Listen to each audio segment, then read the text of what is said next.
If you're one of the 4 billion people who flew last year, chances are you flew on either an Airbus or Boeing aircraft.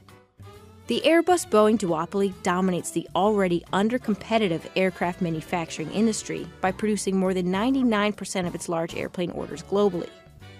Become one of the most efficient duopolies ever in the history of manufacturing. Are smaller competitors finally giving them a run for their money, or are they just getting scooped up? Will China step into the market and make waves? What about the future of flying? Will supersonic planes challenge Airbus and Boeing's dominance? Before we answer those questions, let's start with how we got to a place where just 2 companies own the air. Boeing has always been a big player in the aviation field for over 100 years. The Boeing Company was created in 1916. William Boeing founded the Aero Products Company and developed a single-engine seaplane.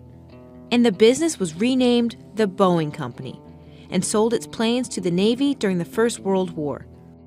Boeing continued to sell its aircraft during the 1920s and 1930s to the U.S. military. During this time, Boeing also expanded into airmail services. In 1919, Eddie Hubbard and I took a flight up to Vancouver, BC. This was the first international mail ever carried by plane into the United States. The Boeing Airplane and Transportation Corporation was formed, and it covered both the manufacturing and airline operations. But the Airmail Act of 1934 split aircraft manufacturers from air transport, so the conglomerate of the day was dissolved and the company went back to being called Boeing. With the development of turbojets, the Boeing 707 was introduced to the public in 1958 on Pan American's transatlantic route, and the public loved it. With smoother rides and a shorter flight time, Boeing paved the way for the future of commercial flight. Boeing may encapsulate Americana via the golden age of flying, but the much younger Airbus had a rough road to success. It started as a group effort in Europe to take on American manufacturers. In 1967, Germany, France, and Britain came to the agreement that a cooperational aviation field would promote technology and economic growth in Europe. They drew up plans for a short-haul European Airbus that would accommodate the public's desire to fly more for less. Plans were made to construct the A300. In October of 1972, the A300 completed its first flight. But Airbus leaders had an uphill battle ahead of them, convincing the world they created the most innovative aircraft. By 1984, Airbus received 411 orders and had 282 aircraft in active service.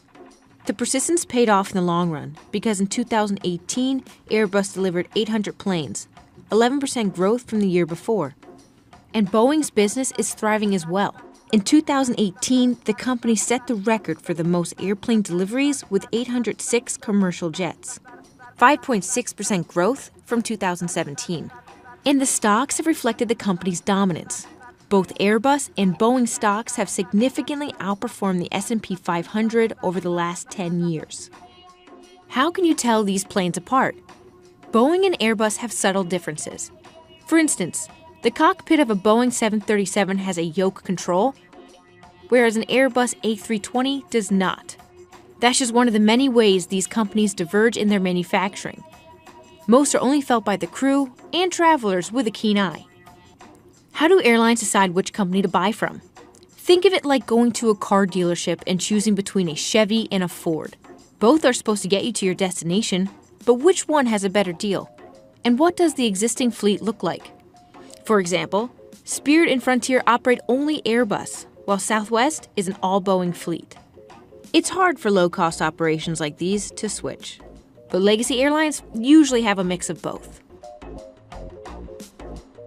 So what does it take for companies like Airbus and Boeing to control the airline industry? Well, building these airplanes isn't cheap.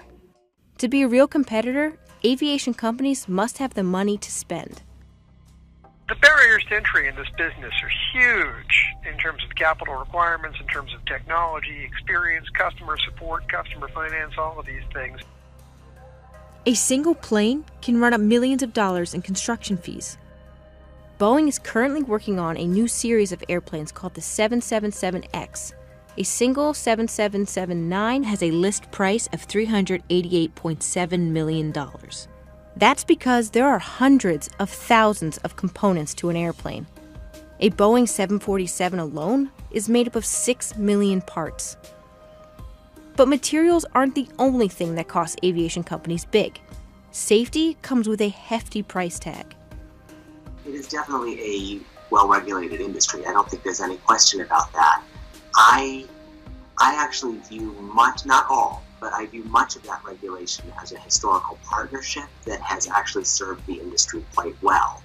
I mean, if you consider that airlines today, aviation globally, carries 3 billion passengers a year with a B, and most years kills fewer than 500 of them, some years none, that's a pretty extraordinary record.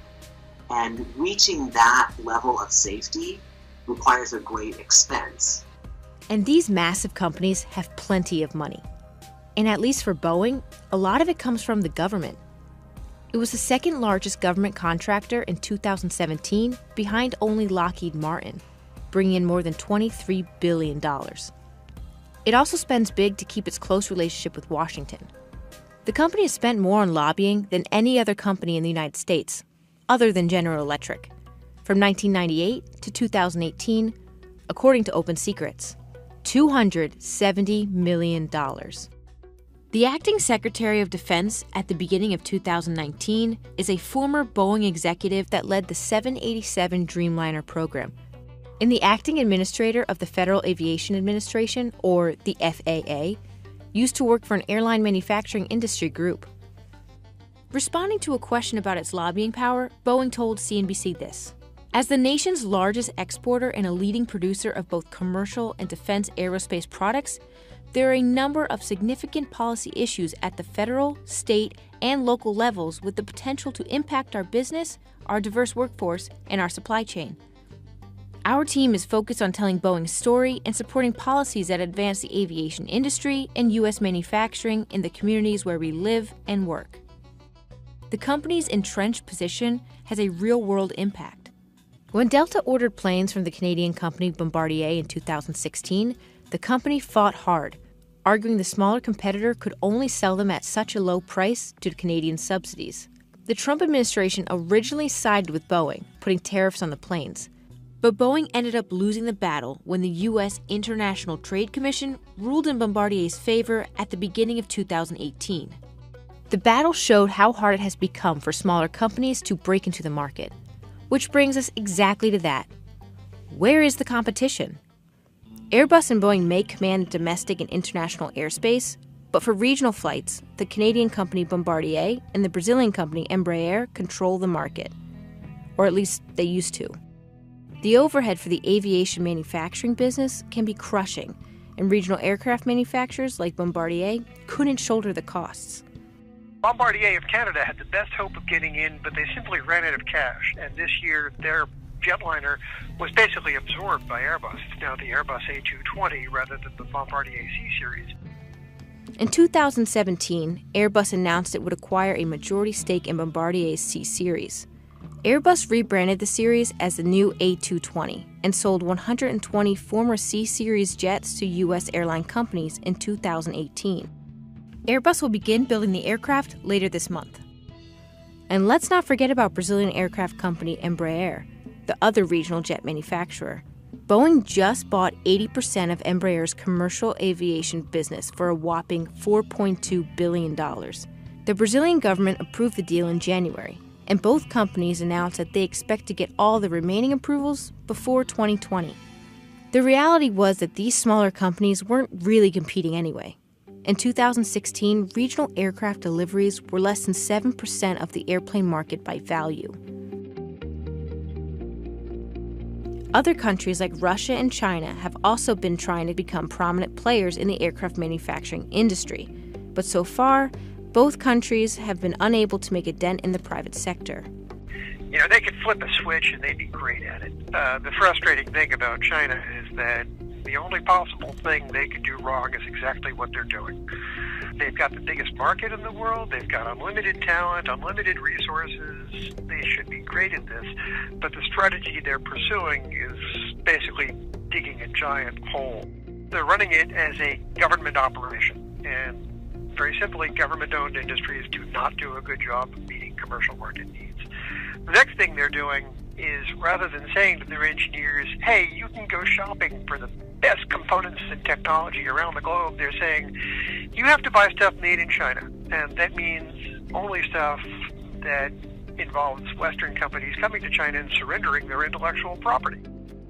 Boeing and Airbus aren't shying away from potential competition. Boeing highlighted its partnership with Comac on a completion of a facility in Zhoushan. The company also told us, China's commercial aviation sector represents a major customer, an important partner, and a potent competitor. China is on track to become the largest commercial airplane market in the world over the next few years. Getting the right balance between collaborating and competing requires work and constant evaluation. When we asked Airbus about Chinese competition, they told CNBC this: the Boeing-Airbus duopoly isn't likely to last forever. In general, we see China as the next major competitor, though in some 10 to 20 years from now. The Chinese market is large enough for more than two competitors, and in every market we welcome competition. Airbus was born in competition, thrives in it, and believes it is good for the development of our industry. So what's next for the aviation industry? Will it be the return of supersonic travel? The aptly named Colorado-based company Boom Supersonic announced it has received millions in funding from investors. Boom is looking to make supersonic travel mainstream, marketing their aircrafts as being able to get passengers to and from their destinations 2 times faster than business class flights today. Commercial supersonic travel isn't new. In 1976, the first Concorde flights took off from London and just outside Paris. But the Concorde's days were short-lived. Noise pollution, mounting expenses, combined with a fatal air crash, caused the Concorde to be retired in 2003. But there are many barriers standing in the way of creating supersonic commercial travel. The first being, it's illegal. They would have to demonstrate that these are usable over land, and at present it's not legal to operate supersonically over land masses, at least in the U.S. NASA has been testing so-called quiet boom aircraft. In fact, they're testing them right now in the Gulf of Mexico, and people in Galveston, Texas are the test flight dummies, I guess, to see whether they notice the booms. It remains to be seen whether those theoretical designs can be put into practice. But the big question is, can supersonic travel be economically feasible? Will they be willing to pay 5 times as much for the aircraft and their operating costs in order to go, let's say, twice as fast? Because the fuel bill basically piles up. We're now flying slower than we did in the 1970s and 80s. But on the other hand, there's an economic reason for that. It's not just civilian companies developing supersonic travel. Lockheed Martin announced plans to build a supersonic aircraft that could change commercial travel. Lockheed Martin is partnering with NASA to develop the X-59 QSST. This aircraft is designed to have a cruising altitude of 55,000 feet and a terminal speed of 940 miles per hour. And forget that super alarming sonic boom. According to the Lockheed Martin Skunk Works team, the plane would create a sound no louder than the slamming of a car door. But the development is still in its beta stages. As for Boeing and Airbus, both companies told us supersonic and hypersonic travel is on their radars, and that they are committed to pursuing multiple innovative technologies moving forward. The future of the aviation manufacturing business remains unclear. But one thing is clear.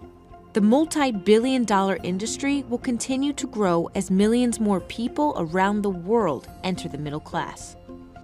The International Air Transport Association expects the number of air travelers to double to 8.2 billion by 2037. And Airbus and Boeing are poised to take advantage of those soaring trends.